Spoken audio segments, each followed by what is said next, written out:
Hi పిల్లలు, ఈరోజు మనం ఒక నీతి కథ చెప్పుకుందామా? చెడు స్నేహం మంచిది కాదు. ఒక పచ్చని అడవిలో ఒక గువ్వ ఉండేది. ఆ గువ్వ చాలా మంచిది, అందరితో చాలా ప్రేమగా మెలుగుతూ ఉండేది. ఒకరోజు అదే చెట్టుకి ఒక కాకి వచ్చి నివసించింది. కాకి మాటలు తీపిగానే ఉండేవి, కానీ చేసే పనులు మాత్రం దొంగతనంగానూ చిలిపితనంగానూ ఉండేవి. ఒకరోజు గువ్వతో కాకి ఇలా అని చెప్పింది: మనిద్దరం చాలా సంతోషంగా ఉందాము, మనిద్దరము కలిసి ఆహారం దొంగతనం చేద్దాము అని చెప్పింది. కానీ గువ్వ ఆ కాకి మాటలు వినిపించుకోలేదు.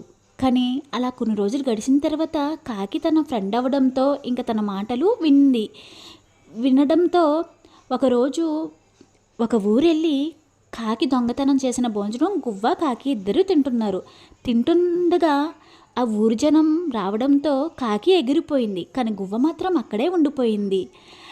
ఆ గువ్వని జనమందరూ గువ్వ దొంగతనం చేసిందనుకుని గువ్వను బంధించారు. చూసారా ఫ్రెండ్స్, ఒక చెడు స్నేహం వల్ల చెడే జరుగుతుంది.